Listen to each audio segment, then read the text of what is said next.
नमस्ते बच्चों, क्या हालचाल, कैसे हैं आप लोग। उम्मीद करता हूं अच्छे होंगे। मेरा नाम है नवीन जैन और मैं हूं आपका मैथमेटिक्स ट्रेनर। आज के इस वीडियो में हम स्टार्ट करने वाले हैं कोऑर्डिनेट ज्योमेट्री का 7th लेक्चर, जिसके अंदर हम कुछ क्वेश्चंस जो एक्सरसाइज 7.2 के बचे हुए क्वेश्चंस है वो हम डिस्कस करेंगे। इससे पहले हमने 2 वीडियो और डिस्कस किए हैं जिसमें एक्सरसाइज 7.2 के जो क्वेश्चंस है वो आपके ऑलरेडी डिस्कस हो चुके हैं। तो चलिए स्टार्ट करते हैं। फर्स्ट क्वेश्चन है आपका, find the coordinates of point A where A B is the diameter of circle whose centre is 2, -3 and B is 1, 4।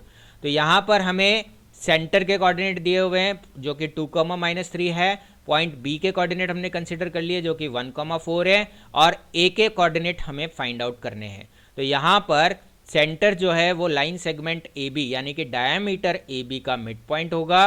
तो यहाँ पर हमें कोऑर्डिनेट्स निकालने के लिए मिड पॉइंट फार्मूला यूज़ करना होगा जो कि होता है x1 + x2/2, y1 + y2/2।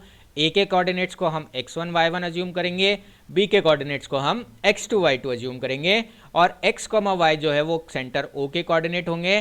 तो जब हम कंपेयर करेंगे तो यहाँ से आएगा 2, -3 is equal to x + 1/2, y + 4/2। तो यहाँ पर मिड पॉइंट फार्मूला हमने अप्लाई किया। अब हम इक्वेट करेंगे तो 2 की जो वैल्यू होगी वो x + 1/2 के इक्वल हो जाएगी, यानी कि x + 1 जो है वो 4 के इक्वल हो जाएगा। क्रॉस मल्टीप्लाई में जाके तो x की वैल्यू जो आएगी वो 3 आ जाएगी। उसी तरीके से -3 जो है वो y + 4/2 के इक्वल होगा। यहाँ से -3 जो है 2 से मल्टीप्लाई हो जाएगा तो ये हो जाएगा -6 इज इक्वल टू 4 + y, यानी कि y की वैल्यू आ गई -10। -6 और -4 हो जाएगा उधर जाके, तो ये हो जाएगा -10, यानी कि जो कोऑर्डिनेट ए के आए हैं हमारे पास वो आ गए 3, -10। इस तरीके से हम ये क्वेश्चन सॉल्व करेंगे। बढ़ते हैं नेक्स्ट क्वेश्चन की तरफ। If a and b are -2, -2 and 2, -4 respectively, find the coordinates of p such that AP is equal to 3/7 AB and P lies on the line segment AB। ये question थोड़ा सा important question है। यहाँ पर generally student गलती क्या करते हैं कि आपको दिया हुआ है AP is equal to 3/7 of AB, तो यहाँ रेशो जो वो दिया हुआ है वो AP/AB का दिया हुआ है, ना कि AP रेशो PB का।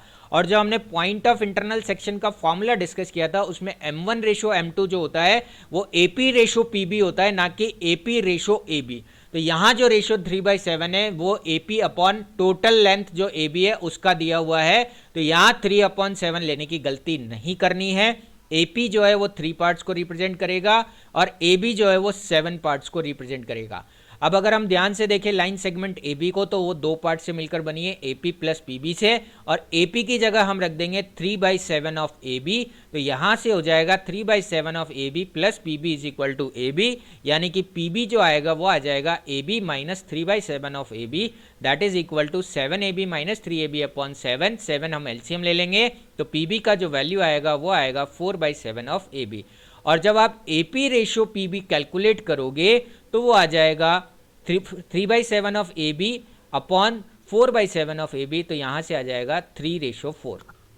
अब रेशो आपको ध्यान रखना है 3/4 है, यानी कि m1/m2 की जो वैल्यू आई है वो 3/4 है। तो x1 y1 ए के कोऑर्डिनेट हो जाएंगे, x2 y2 बी के कोऑर्डिनेट हो जाएंगे, और हमें P पॉइंट के कोऑर्डिनेट निकालने हैं। तो using section formula we can find out the coordinates of P, यानी कि x इज इक्वल टू हो जाएगा m1 x2 + m2 x1 upon में m1 + m2, और y कोऑर्डिनेट हो जाएगा m1 y2 + m2 y1 upon में m1 + m2। m1 m2 की वैल्यू आ गई है हमारे पास 3 और 4। 3 को मल्टीप्लाई करना है 2 से और 4 को मल्टीप्लाई करना है -2 से। तो यहाँ हो जाएगा 3 2 6, 4 2 -8, माइनस के 2 से मल्टीप्लाई होकर डिवाइड में आ जाएगा 7, यानी कि x कोऑर्डिनेट हो गया -2/7। इसी तरीके से y कोऑर्डिनेट निकालेंगे तो यहाँ पर न्यूमरेटर में आ जाएगा 3 + 4, थोड़ा गैप देके, और डिनोमिनेटर में 3 + 4 डायरेक्टली लिख देंगे। 3 को मल्टीप्लाई करेंगे -4 से और 4 को मल्टीप्लाई करेंगे -2 से। जनरली स्टूडेंट यहाँ पर गलती कर सकते हैं, उल्टा सीधा लिख सकते हैं, तो थोड़ा ध्यान से काम कीजिएगा। तो ये हो जाएगा -12 और -8 डिवाइड में 7, यानी कि -20/7। तो पॉइंट P के जो कोऑर्डिनेट आ गए वो आ गए -2/7 और -20/7। तो इस क्वेश्चन में 2 तरीके की गलतियां हो सकती है। एक रेशो आप 3/7 एज्यूम कर सकते हो बाय मिस्टेक, जो कि नहीं करना है। ध्यान रखना है कि रेशो AP/PB होना चाहिए, ना कि कुछ और। तो ये आपको ध्यान रखना है।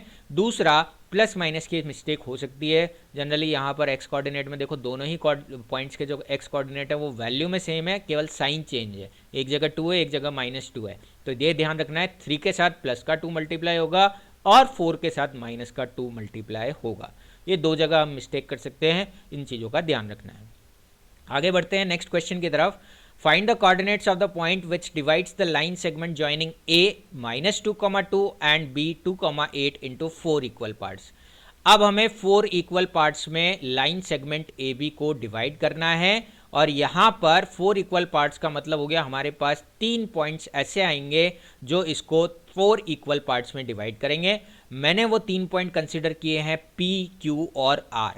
तो P जो पॉइंट है वो AQ का मिड पॉइंट है, Q जो पॉइंट है वो AB का मिड पॉइंट है और R जो पॉइंट है वो QB का मिड पॉइंट है।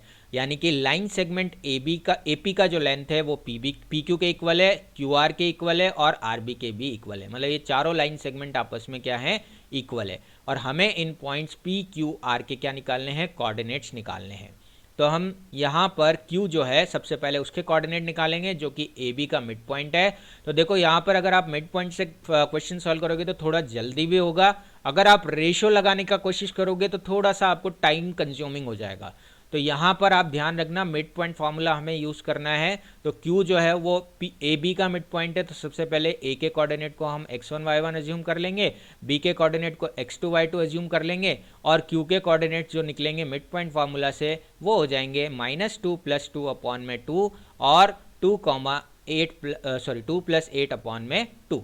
ये हो जाएगा हमारे पास -4/2 0/2 यानी कि 0 और 8 + 2 हो जाएगा 10 यानी कि 10/2 जो कि हो जाएगा 5। तो Q के कोऑर्डिनेट आ गए हमारे पास 0,5।